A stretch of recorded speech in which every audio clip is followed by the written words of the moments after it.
Well, hello, everyone. Thank you very much for joining us for another ASFMRA webinar. This one brought to you by our preferred partner, Acres. Sam and Ben here are going to be talking on how technology and data are shaping the future of land transactions. I'm going to kick it over to them. If you have questions, please use the question and answer feature that's part of the webinar tool here. And they will be able to answer those as they come up, or you can use the chat feature. Either one will work. Hopefully everyone enjoys their time and enjoys their holiday season. So Ben and Sam, I'm going to kick it over to you. Wonderful. Welcome, everybody. We're going to do introductions in just a moment, but thank you for joining us today. What we're going to cover is both a little bit of what folks in the land industry are using today for everything from valuing properties to marketing properties, and then some of the things that we're seeing kind of on the cutting edge of new technology that's coming out that we think might be able to help, whether you're an appraiser, a manager, or broker, help you manage, find, and sell more properties. And so the goal of today is to give you kind of an insight into what we're seeing in the market in terms of new technology, but we are going to start with some of the quote unquote old technologies to begin with. So we'll start with some very brief introductions. Sam, you want to take it away? Yeah, appreciate the warm welcome there, Ben, and thanks to the ASFMRA team for having us. I'm Sam Cheshire, based in Fayetteville, Arkansas, here with the Acres team. Been on board for about 2 years. Been an awesome time to watch as these new data and technologies within the land business have developed, and seen a blend of that in extreme adoption from different teams over the case of the last 2 years. Great. And my name is Ben Maddox. I'm an accredited farm manager, accredited land consultant, and a broker here in the state of Arkansas. So I'm also based in Fayetteville. It's great to be with you guys. So our first slide as we jump into things is really going to talk about kind of what the disparity between data in land transactions and other types of real estate transactions are. So on the next slide, we're going to see that where we have residential, commercial, and land data kind of broken out, right? So what we did here is we said, all right, what's the buying and selling experience in each of these real estate categories? So in residential, you've all been on those sites before, Zillow, Realtor.com, et cetera, and you can get like 90 to 100% of the story about a house right there on that page. The buying experience for commercial real estate, you might actually be getting an offering sort of memorandum, a nice package they put together with information about historical tenancy on a property, square footage, that kind of thing. It comes in a very nice package. And then when we get to land down at the bottom, I'm sure you've all seen this before. There's certainly great listings packages out there, but when you go to buy a property or sell a property, a lot of times you're going to get kind of maybe a one-page flyer, even some hand annotations. We're going to look at some examples of that later in the presentation, but it's kind of sparse sometimes. It might be a single page or half a page for a $10 million property. So it's a radically different experience as a buyer when you're looking at purchasing land real estate. And then on the selling side, the same sort of concept endures. It's, you know, if you're selling a house, you're going to reach tens of thousands of people in your local market. It's going to go out on the MLS and you're going to get a lot of attention really quickly. Same for commercial real estate. But when it comes to land, you know, even when you're working with a great real estate broker, and again, I am one of those great few real estate brokers out there, they know a personal network, and that's how they're going to distribute the listing a lot of the time, is reaching out to folks that they already know. And so we have a bit of a distribution problem in selling land real estate compared to these other types of real estate asset classes. And so kind of, so what, right? So, okay, it's a better buying and selling experience outside of the land industry. What does that mean for us, and why does it matter? Well, if you look at liquidity, we can look at these annual turnover rates for different types of real estate, and we're selling a lot more of our housing and commercial real estate stock every year than we're selling of our land stock. So what does that mean? Well, we've got less than 2% annual turnover in farm and timber and ranch land real estate. And so I kind of refer to this as the opportunity gap. So if we know that the U.S. farmland is roughly $3.5 trillion asset class, that number kind of changes from year to year, and there's a few different takes on it, but that's approximately the value of all the farmland real estate in the U.S. And then we look at, okay, we've got 2%, less than 2% annual turnover, and turnover in, let's say, residential is 5% annually. What is the opportunity if we increase by a single percentage point or just met or exceeded the turnover rates and other types of real estate. And so for anyone who's in the business of buying, managing, and appraising land, this is an important question. What is the potential impact to your business, to your clients, of higher liquidity in the land market? And so what we're going to do today is we're going to talk about some of the reasons why we think, or why we surmise, that commercial and residential properties sell more often than land properties, and then how that's starting to change, at least from our perspective, inside of the land market. So we'll go to the next few slides here. We're going to talk about the data landscape very briefly. Again, this is kind of like status quo, what's going on today. So on the next slide, what you'll see is this kind of market map, right? So it's a lot of logos on there, but the idea is to convey that here's all of the real estate technology that's available to people who are working in commercial and residential real estate. They're split in two, left and right there. And, each one of those logos is a massive company in its own right. And if you were going to put together a similar market map for, technology for the land real estate market, it would look radically different. There would not be that many logos on there. And I think it's indicative of the underinvestment in technology in the land business today, that we have these great market maps for all the services that you can rely on for these other assets, but not for land. So, we look down at the bottom of our bullet points there: farm, ranch, and timberland properties, which, could broadly be considered our land market. And there's just not that same kind of technology available. We're still relying heavily on personal networks, and we're going to a lot of government and public information, which we're going to dive into here in just a moment. So let's talk about government data. Where do land professionals get most of the information for their transactions, whether it be the buy or sell side? They start with the government, and for good reason. It's sort of the single source of truth, whether you're talking about municipal, state, federal, or even at the county level, which we've annotated or we've noted here. And that's where most people are going to begin their search. And so, this information is a great start, and you have to incorporate this information into your buying and selling process. But there's some real challenges in using government data that everyone on the call is probably familiar with. The first would be it's not centralized, right? So we have over 3,100 counties in the United States, and there's hundreds, if not thousands, of state and federal agencies that all maintain data that we need to do our job, whether it be flood maps or zoning maps, you name it. So it's not centralized, and we're running all over the place to find this information. The second is really the quality of retrieving that information. So I know a lot of us are going to county websites, government websites, and sometimes those are less good than other ones. And I can count the number of times where I've tried to retrieve information, the website either didn't work or didn't exist.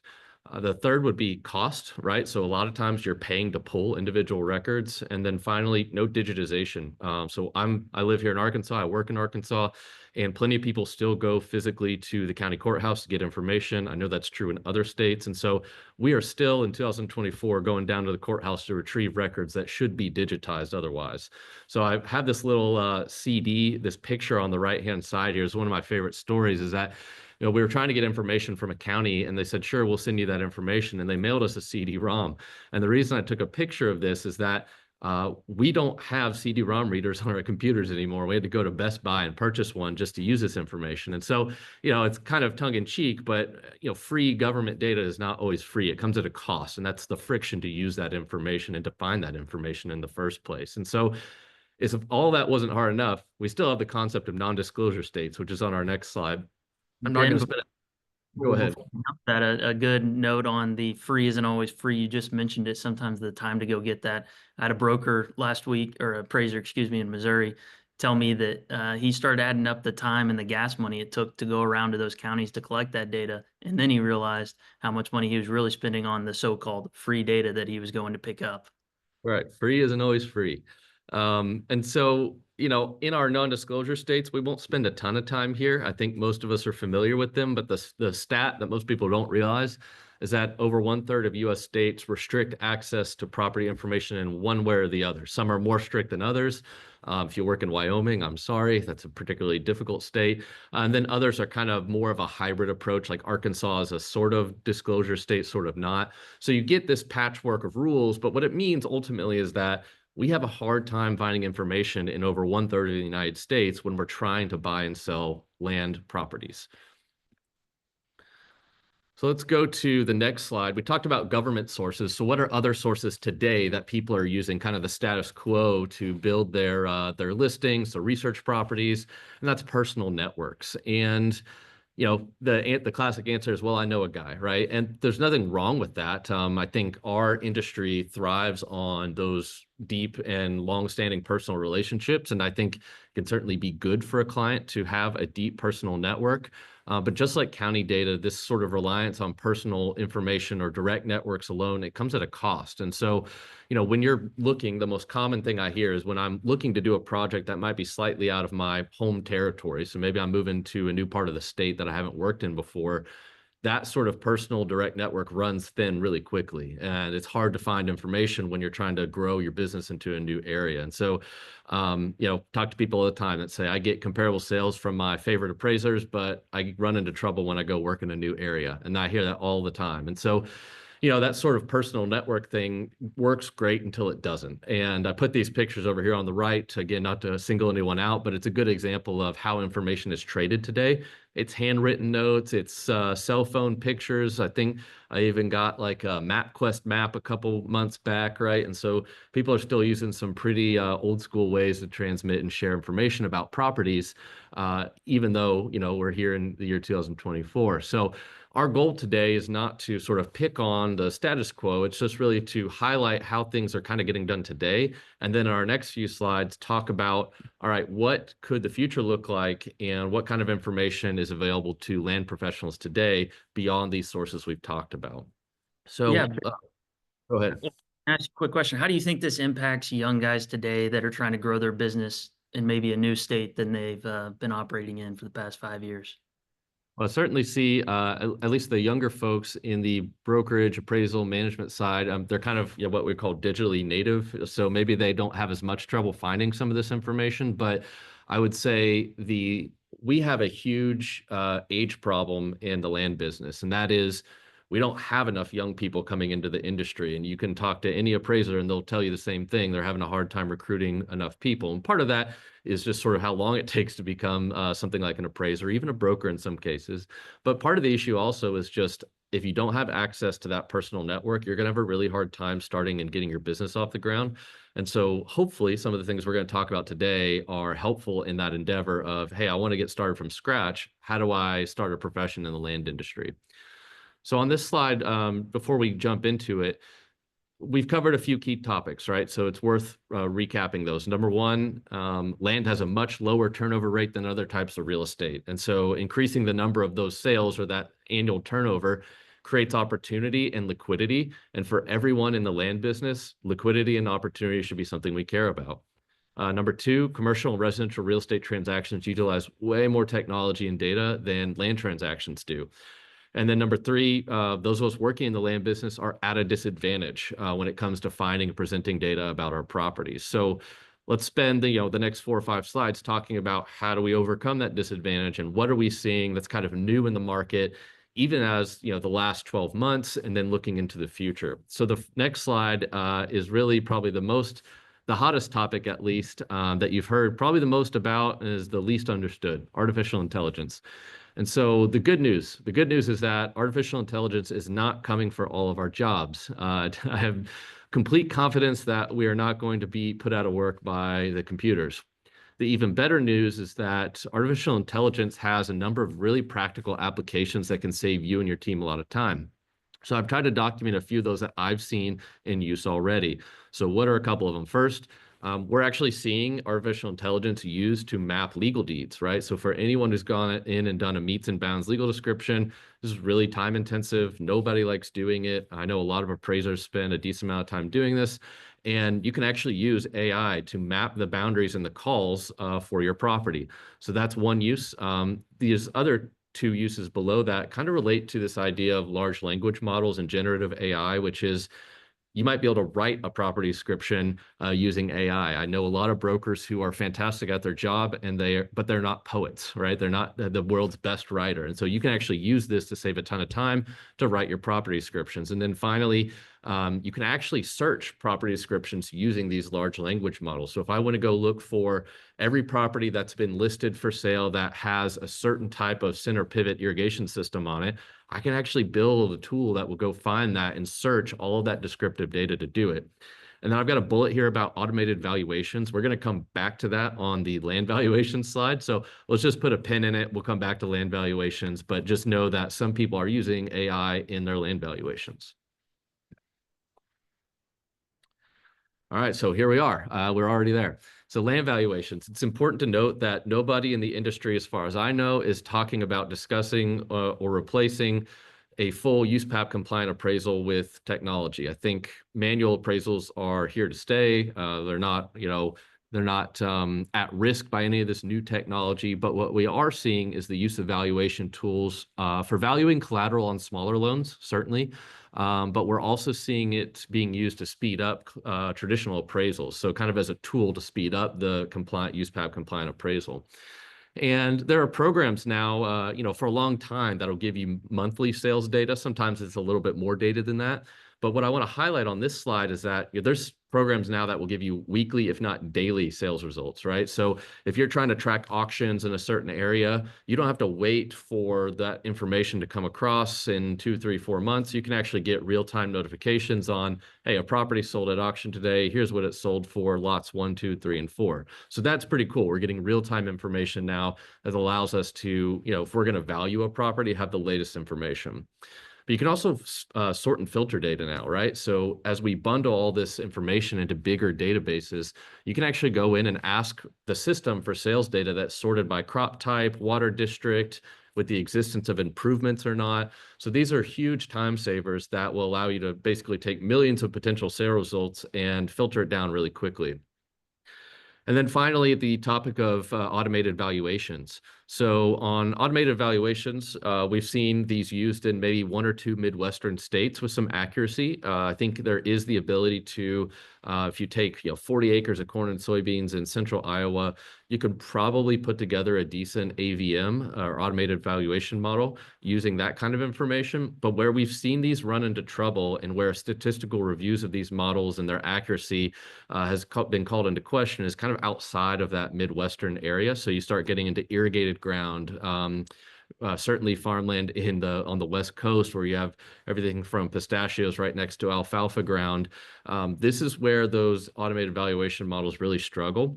And so I think we will continue to see them being used in the Midwest, but it's going to be a long time before we're able to train these things with any real accuracy outside of the Midwest to deliver reliable at-scale valuations for farmland properties. So let's talk about marketing. All right. So nobody really likes marketing. It's part of the business that people, I think, struggle with the most. Here's a little bit of perhaps unconventional wisdom, which is that the most underappreciated tool in your marketing toolbox is direct snail mail. And I think there's this conversation around, well, we're here talking about technology, right? So how is snail mail a part of that discussion? And the reality is that we've come a really long way with our direct mail campaigns and the tools that you have available to you as a broker, as a manager. And when I speak with some brokers, not only is it still the best tool in their toolbox, but they're spending hundreds of thousands of dollars a year to generate these lists for leads.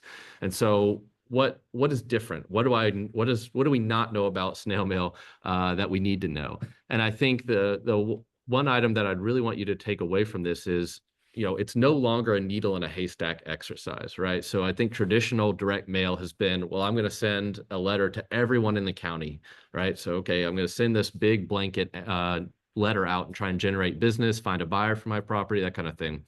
We've come a really long way in targeting that down. So you're no longer looking for a needle in a haystack. You can build your direct mail list with a number of really important filters or criteria. That could be obviously the size of the property. It could be what kind of crops they grow on that property. It could be what water district that property is in. And you could even target properties that have improvements on them or not. And so you can really drill down into who you want to reach through your marketing campaigns using some of this filtering criteria for direct mail. So I would just say for anyone who's tried it before and you didn't have great results, take a look at some of the new stuff that's out there because you can really finely tune your outreach campaigns based on all of these filtering criteria. And number one, save money because you're not sending as many letters out. But number two, get a higher ROI because more of those people receiving your direct mail are relevant audiences for your message. Absolutely, Ben. And I think this ties back to our note earlier on having that personal network, and whether you're young in the business, new in the business, if you don't have that, you don't know who to mail, you're trying to figure out who to mail. Using some of these tools can help you identify those people and see some success in that area. All right, so this one is a big, hairy topic, GIS, or Geographic Information Systems. Everyone has heard about GIS. I think it's kind of a misunderstood term. So I'm going to try and boil it down to some essential ideas here. So GIS is this, again, broad term. It refers to the ability to visualize critical information in some sort of spatial interface, right? So you've got data and you've got a map and you combine them together. And that's generally what people refer to when they say GIS. Now, historically, using GIS in any meaningful way required specialized training or even an advanced degree that involved writing scripts and using code and things that most of us are not going to do. I remember trying to do this years and years ago when I first started in the business and was completely stumped on how to incorporate different types of data layers into a single map to visualize information in an appealing and useful way. So what's changed? Today, there's a lot of tools out there that will allow you to basically drag and drop data, right? So kind of gone are the days of needing to build code and write code so that you can utilize data inside of a map. There's a lot of stuff out there now for the average person where you could just take your data, whether you're getting it from, a federal website like the FEMA website, or whether you're getting it from, maybe you want to get like a hurricane map or a wildfire map and overlay it on your properties. You can download these maps from the government and literally just drag and drop them into your map interface now with some of the new tools that are out there, and you don't have to be an expert. So this greatly expands the potential of your property research and the presentation of your properties, because you can combine all these diverse data sets, whether it be zoning or irrigation wells or natural hazards. You can put it all in one map now, and you don't have to have specialized training to do that. So the democratization of GIS technology, which again is a big and broad term, is going to allow the average user to access and map an infinite amount of data on their own without sort of having a mapping specialist on their team. So this is going to make your individual, again, brokerage or management shop a lot more efficient and effective, because you don't need a standalone person who just does mapping. And then our last trend we're going to talk about today is mobile functionality, right? So as land professionals, we inevitably split our time between the office and the field. New apps on our phones and tablets are allowing us to take that property information with us.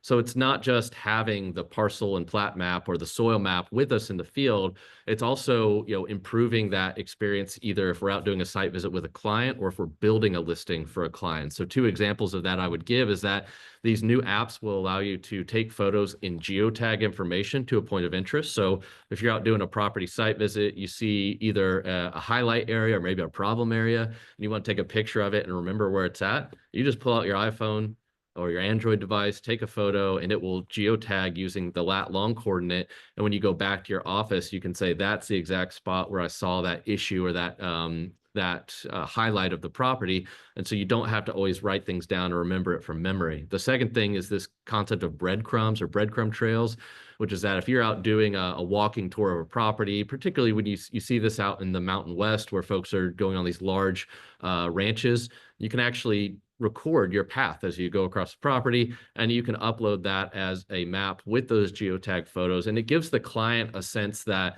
hey, my broker or my manager has actually been out on the property. I can see with evidence that, hey, they're out there doing their job and they went and checked on everything. And so you can track your path, you can take photos, and this is all going to be located back on the map when you're at your office, but it's powered using your mobile device. So I think this is one that's kind of been underinvested in and perhaps underappreciated, is being able to take this stuff out in the field. And I will say there's a number of options out there that allow offline modes. Not everything does, but make sure when you're looking for the right solution for you that you see this ability to use the product offline, because I certainly know where I work, there are a lot of spots where I do not have 5G cell service. So keep an eye out for offline mode as well. So that gets us to our summary here, coming up on 30 minutes. And all right, so we covered today what are the traditional sources and tools for working on land transactions: government data, paper maps, physical record retrieval, and personal networks and word of mouth. So what do we think the future might look like? Well, first of all, yes, there is a place for artificial intelligence. No, it's not coming for all of our jobs, but I do think it will impact what we do. Number two is, again, democratizing GIS, allowing everyone to be a mapping expert without having an advanced degree. The number three is doing valuations in a much more efficient manner, right? So it shouldn't require us to go get scanned and Xeroxed and, mailed comparable sales reports. We should just be able to get that information instantly through a digital database retrieval. And then obviously easily find and filter for landowners using a marketing campaign and then combining your field and office work into one seamless platform. I think those are sort of the trends and the new technology that we see that are going to shape the future of land transactions that could be valuable to you guys today on the call. So we have some time for question and answer here. You can see how to connect with us, after the presentation if you're interested. Just info@acres.com. Again, there are a lot of options to accomplish what we discussed today in terms of new technology. Our company, Acres, provides one of those, but it's one of many options that you have as a land professional. So let me see if I can pull up the question and answer session here. See if I can figure this out.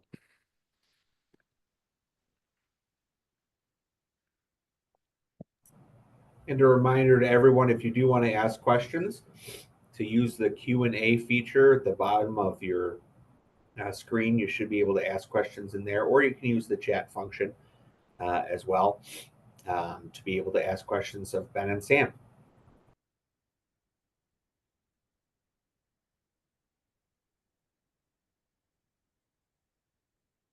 I know there's some technology skeptics on the call today, so if you have any skepticism or doubts, this is the time to ask about them. Let's see.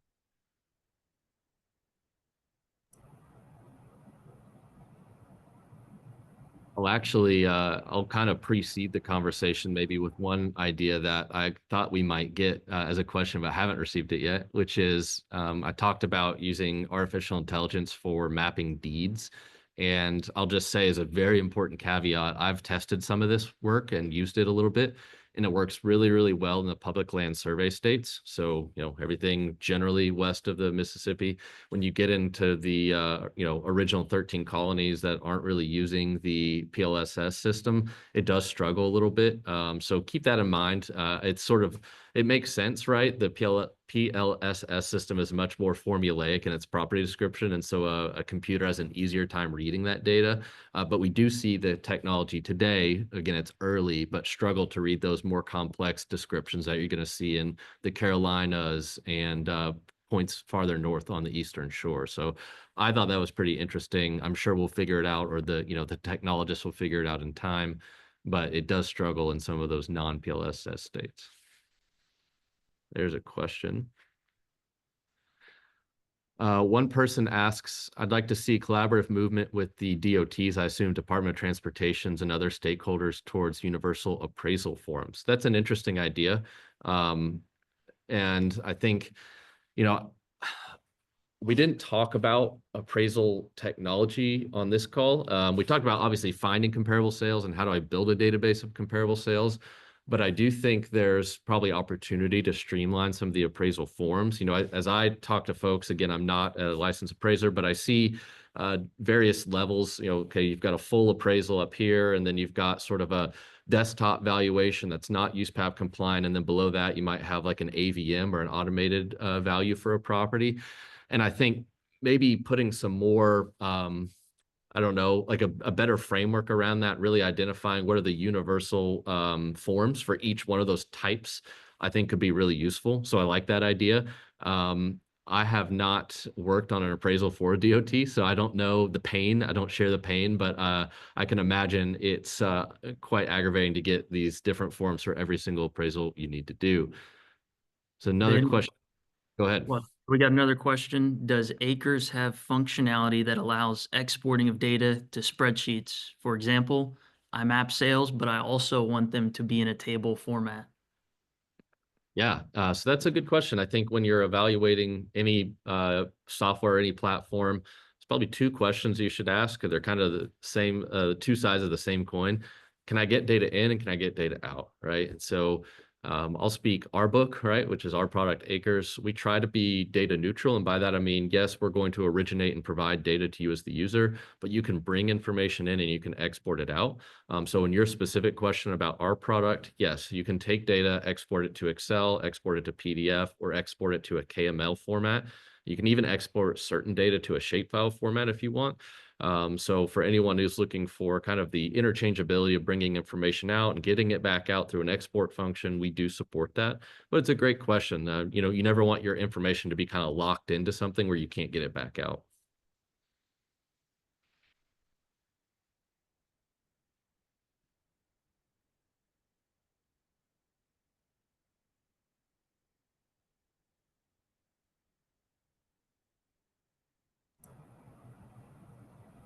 All right, well, I want to thank everyone for attending here. Keep in mind, members who have attended are going to receive an hour's worth of ASFMRA continuing education credit. This session was also recorded, so we will be able to send this out to everyone as well. If you have any questions too, it's on this last screen. You can reach out to Sam and Ben via info@acres.com. And appreciate your day, everyone. And again, thank you very much for your time and for your membership with the ASFMRA. Thanks, everyone.